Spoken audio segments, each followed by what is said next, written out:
He's among the youngest politicians of the country, a chief minister of India's most politically significant state, and could become chief minister all over again in an election that could change the entire picture of national politics.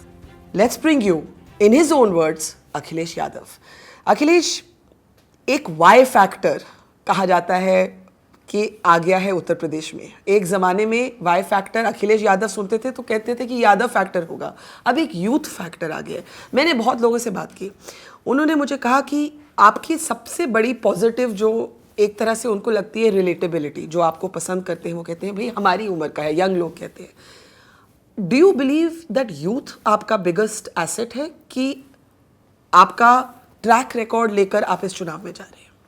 मैं ये कह सकता हूँ इस चुनाव में आज जो युवाओं का या यूथ का जो सपोर्ट सरकार को, पार्टी को मिल रहा है जी, कहीं ना कहीं सरकार का काम है और कोशिश ये रही कि जो काम करें कम से कम आने वाली पीढ़ी को लाभ पहुँचे। मुझे याद है जब मैं 2012 का घोषणा पत्र बना रहा था, बहुत सारे ऐसे समाजवादी साथी थे वो ये नहीं चाहते थे कि लैपटॉप उसमें शामिल किया जाए। मैंने उस समय लैपटॉप शामिल किया था। साथ ही साथ ये फोकस रहा कि इंफ्रास्ट्रक्चर अगर बेहतर होगा, क्योंकि आने वाले समय में शहर बड़े हो रहे हैं, आबादी बढ़ रही है, चीज़ों को ऑर्गेनाइज करना पड़ेगा। तो मैंने घोषणा पत्र में लिखा कि जो एक्सप्रेस वे बनेगा वो एक्सेस कंट्रोल एक्सप्रेस वे बनेगा।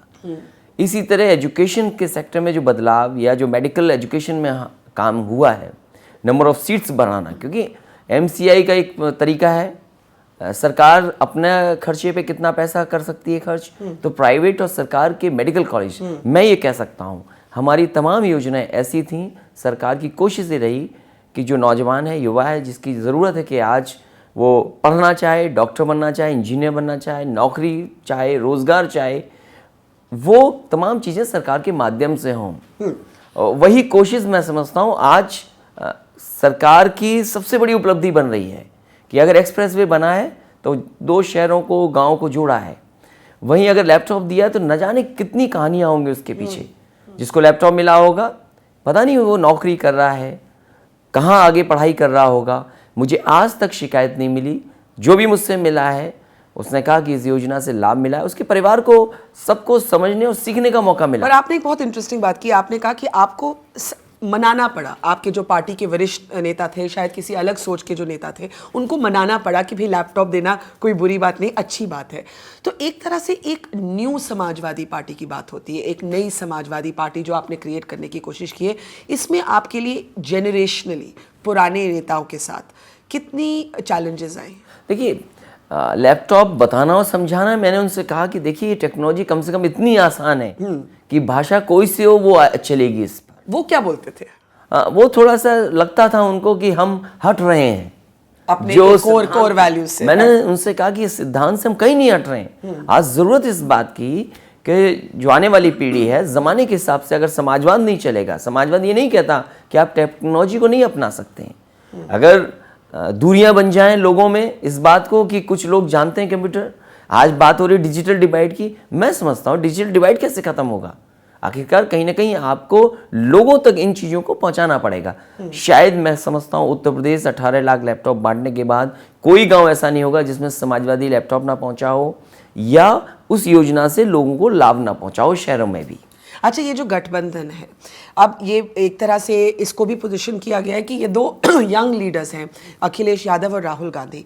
लेकिन कुछ लोग आपकी पार्टी में भी शायद आपको बोलेंगे कि भाई आपने कुछ ज़्यादा ही बड़ा दिल दिखा दिया, क्या ज़रूरत थी 105 सीट देने की? आप तो कम सीट दे के भी उनको आपकी ज़्यादा ज़रूरत थी। आपने क्यों फैसला किया कि ये 105 सीट में दो? मेरा लक्ष्य ये था कि कैसे भी उत्तर प्रदेश में वोटों का बिखराव ना हो और कम से कम अगर एक और नई पीढ़ी के लोग जुड़ना चाहें चीज़ों को आगे ले जाने के लिए, तो मेरी कोशिश रही कि कांग्रेस पार्टी से अगर अलायंस हो जाए और अगर कुछ ज़्यादा भी देना पड़े।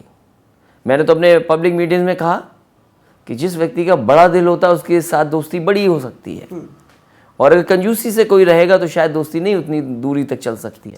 तो कम से कम समाजवादियों ने ये दिखाया कि उनका दिल बड़ा है। लोगों को साथ लेने में अगर कुछ अपना भी नुकसान होगा तो हम नुकसान सहने, लेकिन इसका परिणाम बड़ा है। देश की राजनीति के लिए और प्रदेश की राजनीति के लिए मैं समझता हूँ वोटर्स के अंदर अब कन्फ्यूज़न ख़त्म हो गया है। लोग ही चाहते हैं कि समाजवादी और कांग्रेस अलायंस की सरकार बने दोबारा।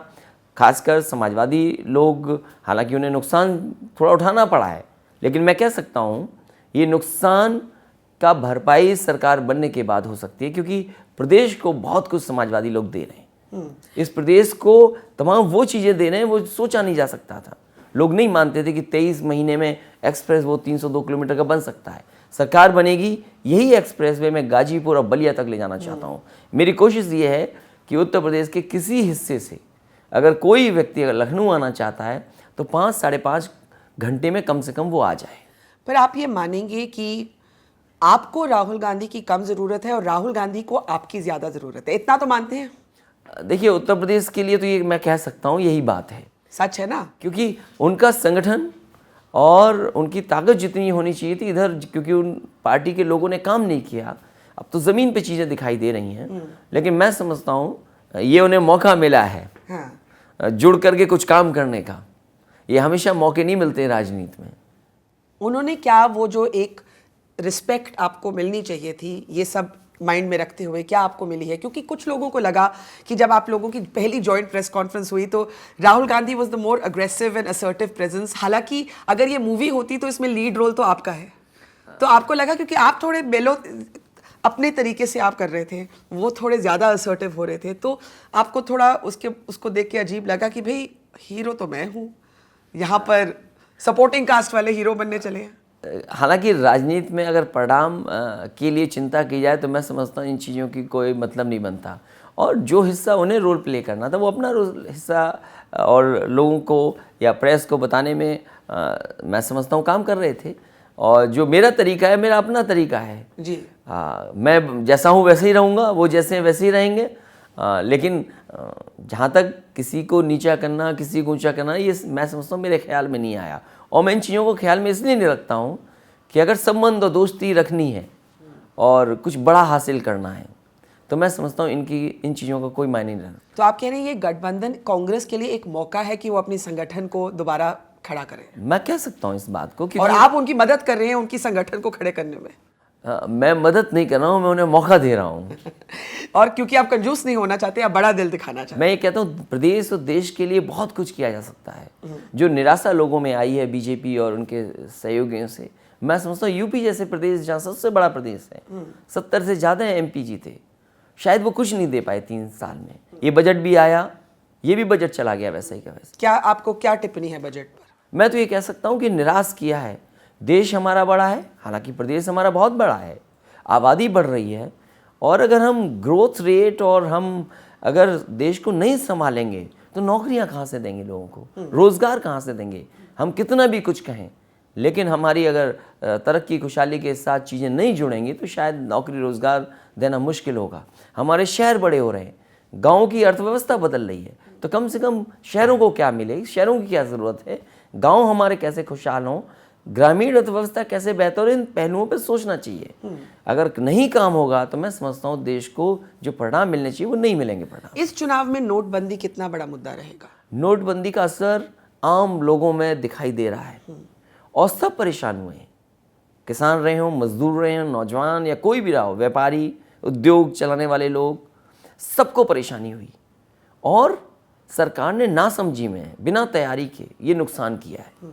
लोगों की जान चली गई, हमने तो उनकी भी मदद की। ये मैं समझता हूँ बहुत बड़ा अर्थव्यवस्था के साथ धोखा किया गया।